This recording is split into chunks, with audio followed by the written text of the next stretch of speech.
April 14th, 1865, Washington, D.C. The war was over. The blood of 600,000 men still stained the soil, but the cannons were quiet, the rifles stilled. The Union had survived, and the Republic endured. Bells of triumph echoed through Washington, rolling like thunder across a wounded land.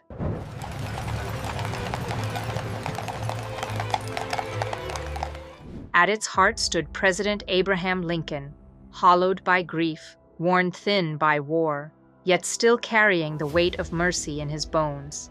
In those final days of battle, he spoke not of punishment, but of reconciliation, of binding wounds, of making one nation from two broken halves.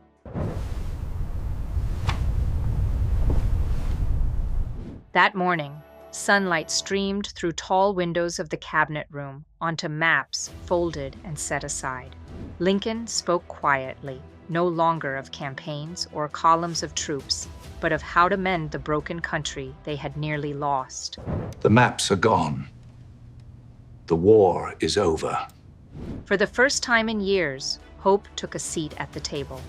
Later that night, the president rode with his wife Mary in their carriage, accompanied by Major Henry Rathbone and his fiancée, Clara Harris.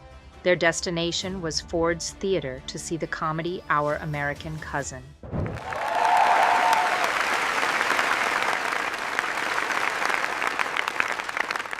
Crowds gathered as they passed, tipping their hats and calling blessings into the night. Lincoln smiled faintly. The lines of war were still etched into his face, but in his eyes there was a softness. And for one quiet moment, he allowed himself to believe the hardest days had passed, but shadows trailed hope into the theater.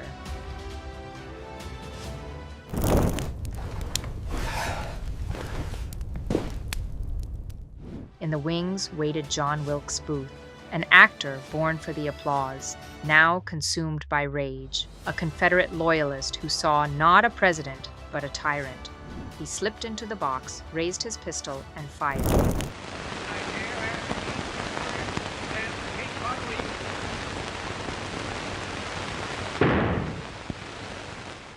To him, a bullet was not murder, it was justice and immortality.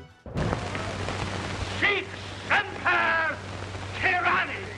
He believed history would remember him as a savior of the South. Instead, he murdered reconciliation.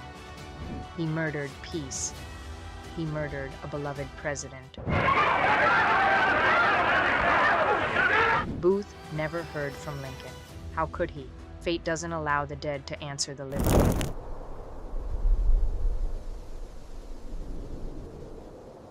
But here, we ask, what if he could? What if Abraham Lincoln had written the letter Booth deserved to read?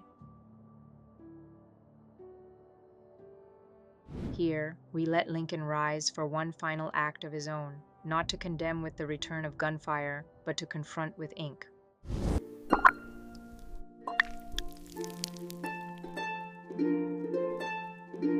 John, you struck me down on a night when peace was finally within reach.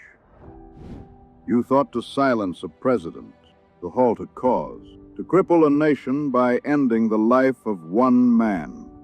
Yet you did not understand the truth of this union, that no single hand, however violent, can unmake it.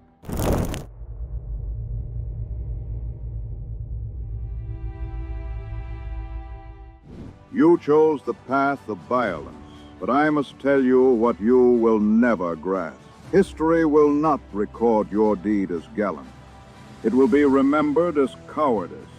The murder of a president is not a triumph of freedom, but a betrayal of it. Where you sought fame, you have won only infamy.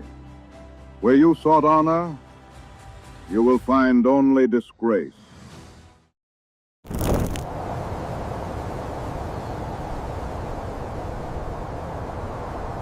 I did not stand idly during the long years of our great war. I stood firm because the Republic demanded it. I bore the cries of the bereaved, the endless petitions of mothers and fathers, the faces of widows and orphans. I bore them because liberty required endurance. As I declared long before, a house divided against itself cannot stand. Slavery, the great sin that shadowed our nation, had to be broken, or it would forever break us.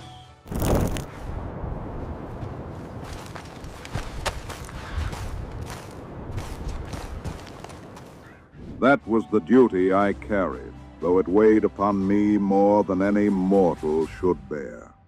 You tell yourself the South has been destroyed. That is not so.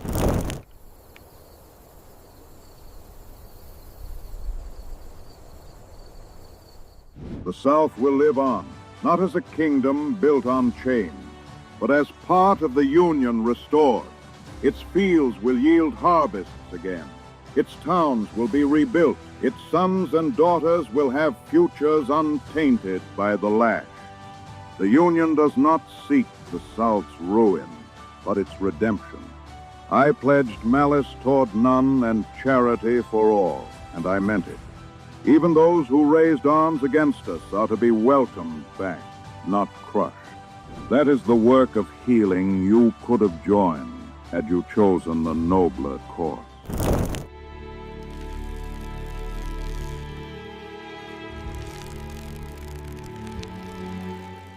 I wish you had chosen words instead of a weapon.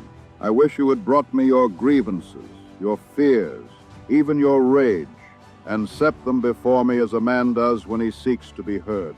I would have read your words. I would have listened. I would have answered.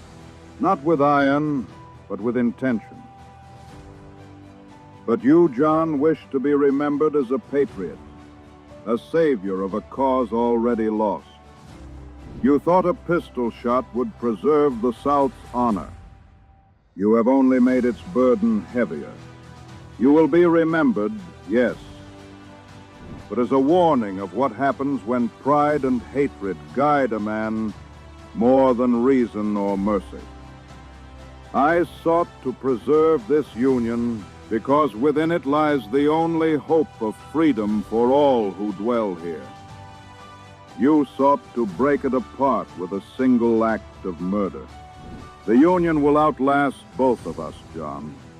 It will endure, not because it is perfect, but because the ideals upon which it was founded, liberty, equality, justice, are greater than the flaws that threaten to destroy it. As I said at Gettysburg, that government of the people, by the people, for the people, shall not perish from the earth.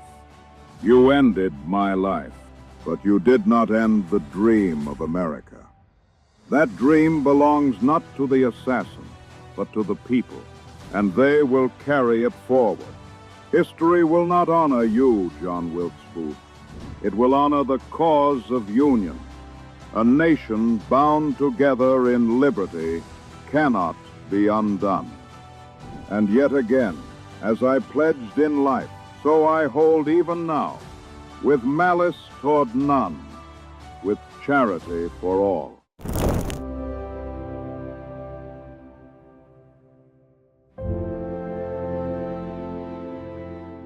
I forgive you, John, not because your deed was just, but because a nation cannot be healed if hatred is nursed forever. My hope is that mercy, not murder, will have the final word. May history remember the Union's endurance more than your rage, and may forgiveness, not vengeance, be the final testimony of my life. Your President, Abraham Lincoln.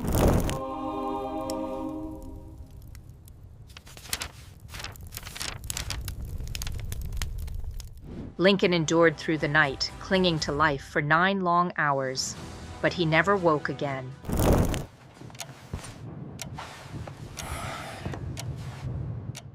At 7:22 on the morning of April 15, 1865, the President of the United States was gone. The news spread like wildfire. Bells tolled from steeples across the Union. Strong men wept openly in the streets.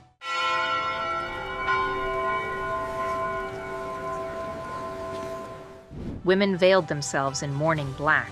A nation that had been saved was now draped in grief, for the man who carried it through the storm was struck down in a moment of peace.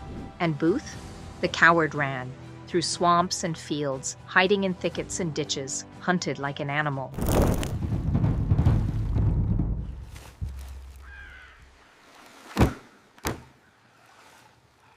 For 12 days, he fled. At last, Union soldiers trapped him on a tobacco farm in Virginia. When Booth refused to surrender, they set the barn on fire. Flames roared up the timbers. Through the smoke, Sergeant Boston Corbett raised his rifle and fired. The bullet struck Booth in the neck, shattering his spine.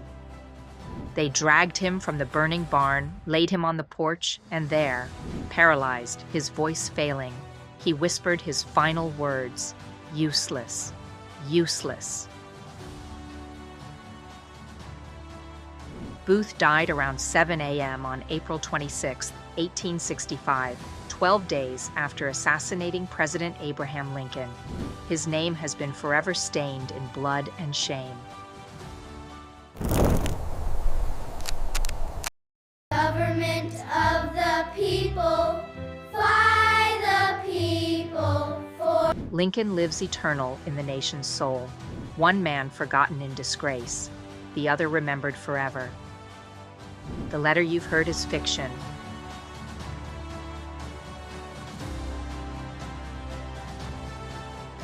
Lincoln died before he could speak to his assassin.